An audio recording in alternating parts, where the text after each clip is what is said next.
Assalamualaikum warahmatullahi taala wabarakatuh. Nama saya Khalid bin Azlan. Hari ini saya akan menerangkan tugasan 2 RPTS 3452 iaitu menyelesaikan satu masalah harian menggunakan algoritma. Jadi masalah yang saya pilih ialah masalah ketidakcekapan penyiraman manual dan pembaziran sumber air. Jadi dengan masalah itu saya menyediakan penyelesaian menggunakan sistem penyiraman tanaman automatik.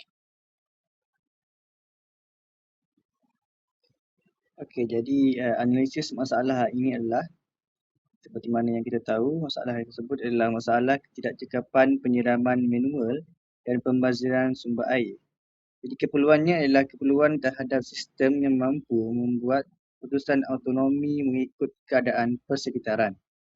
Inputnya ialah data sensor kelembapan tanah dan prosesnya ialah perbandingan logik nilai ambang ataupun threshold dan outputnya adalah status pam air aktif dan tidak aktif. Jadi reka bentuk algoritma ini adalah memberi kandungan masukkan teks pseudocode yang telah kita bincangkan dan fokusnya adalah tunjukkan penggunaan while untuk ulangan dan if else untuk pilihan. Dan literasi adalah menyatakan bahawa struktur didudukan memastikan ketekalan data sebelum proses logik bermula. Okey, ini adalah carta alih untuk sistem penyiraman tanaman automatik.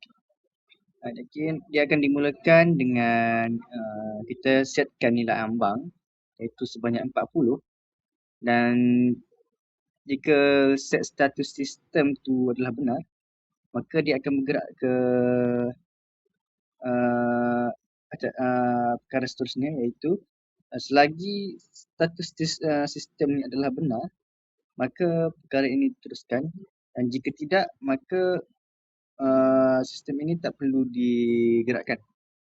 Bermakna tanaman itu mencukupilah airnya.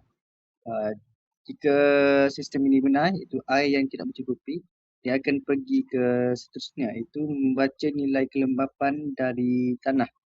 Sensor dari tanah lah. Seterusnya akan terpapar kelembapan semasa nilai kelembapan tanah tu.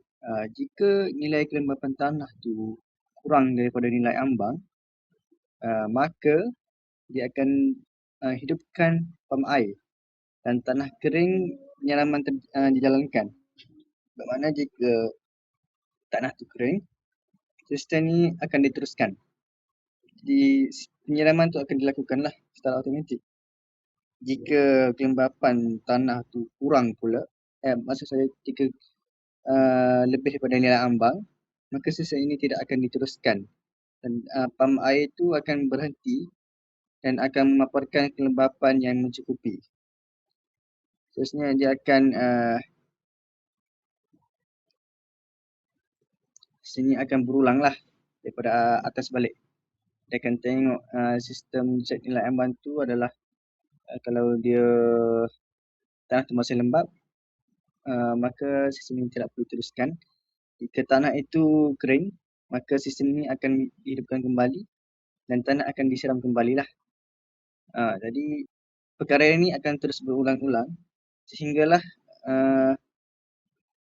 set masa yang ataupun dia akan terus berulang ya, sampai sistem ini ditamatkan. Mana dia tak ada perkataan tamat selagi mana benda ini tidak dihidupkan. Jadi justifikasi untuk perkara ini, struktur pilihan itu mengoptimalkan penggunaan air sehingga 35%. Jadi kita meningkatkan sedikitlah ataupun kita bagi dia dalam keadaan yang normal. Dan seterusnya adalah struktur ulangan iaitu menjamin pemantauan sebanyak 24 jam selama 7 hari tanpa henti yang mustahil dilakukan secara manual. Jadi perkara ini akan membantulah sedikit sebanyak kerjaan kita kerana sistem ini tidak akan berhenti jika kita tidak menghentikan dia. Dan yang terakhir adalah struktur jujukan agar kita dapat mengelakkan daripada ralat prosesan sensor. Itu sahaja daripada saya. Sekian, terima kasih.